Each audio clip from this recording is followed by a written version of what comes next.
নমস্কার বন্ধুরা, আজ আমি কথা বলবো অত্যন্ত গুরুত্বপূর্ণ একটা আন্তর্জাতিক বিষয় নিয়ে, যা হয়তো গোটা বিশ্ব রাজনীতির চেহারাকে পুরোপুরি পাল্টে দিতে চলেছে। আমাদের ট্রাম্প বাবু নিয়ে এসেছে একটা নতুন পরিকল্পনা, নাম দিয়েছেন বোর্ড অফ পিস।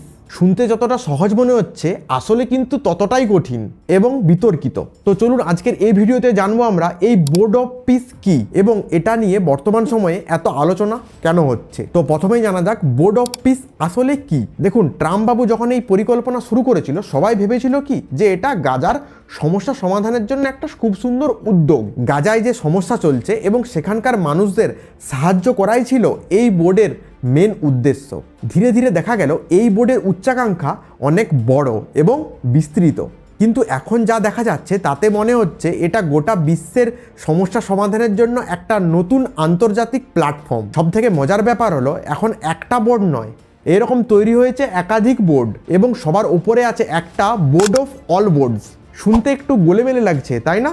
আসলে পুরো ব্যাপারটাই হলো একটা জটিল কাঠামো। এবার জানা যাক যে কারা এই বোর্ডে আমন্ত্রণ পাচ্ছে আর কারা যোগ দিচ্ছে।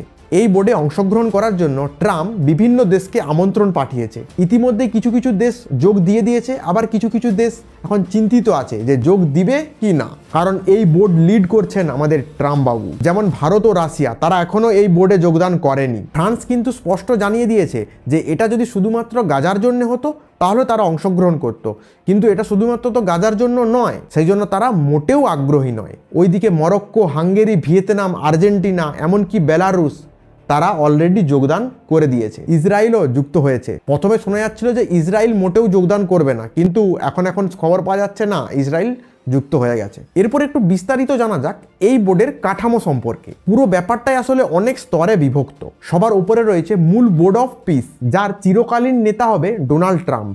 হ্যাঁ, আপনি ঠিকই শুনছেন, যদি ডোনাল্ড ট্রাম্প এই আমেরিকার প্রেসিডেন্ট না থাকে, তবুও কিন্তু তিনি এই বোর্ডের নেতা থাকবেন।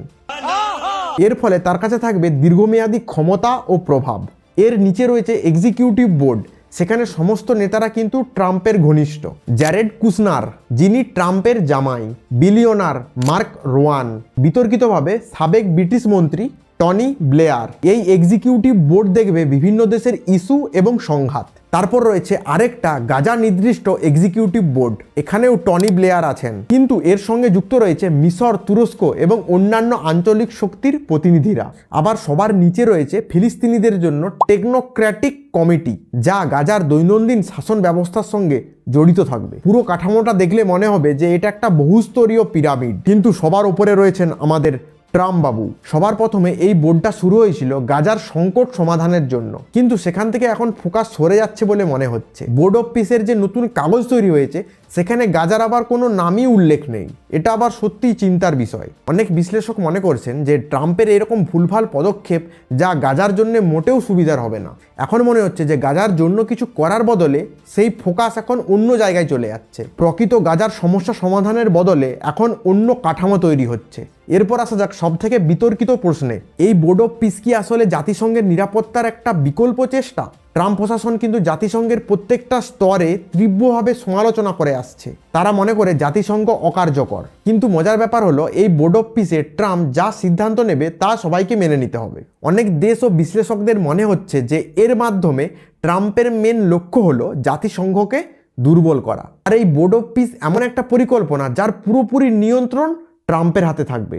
এই বোর্ডের স্থায়ী সদস্য হওয়ার জন্য প্রতিটা দেশকে দিতে হবে $1 বিলিয়ন। এই $1 বিলিয়ন কিন্তু সারা জীবনের জন্য নয়, এটার মেয়াদ শুধু 3 বছরের জন্য। আরও একটা নিয়ম আছে, ট্রাম্পের মর্জি মতন কোনো দেশকে যখন খুশি বের করে দিতে পারবে। তো বন্ধুরা, এটাই হলো ট্রাম্পের বোর্ড অফ পিস পরিকল্পনা। তো এই বিষয়ে আপনাদের কি মতামত তা কমেন্ট সেকশনে জানাবেন। ভিডিওটি ভালো লেগে থাকলে একটা লাইক, সাবস্ক্রাইব করে যাবেন। দেখা হবে পরের একটি ভিডিওতে। জয় হিন্দ।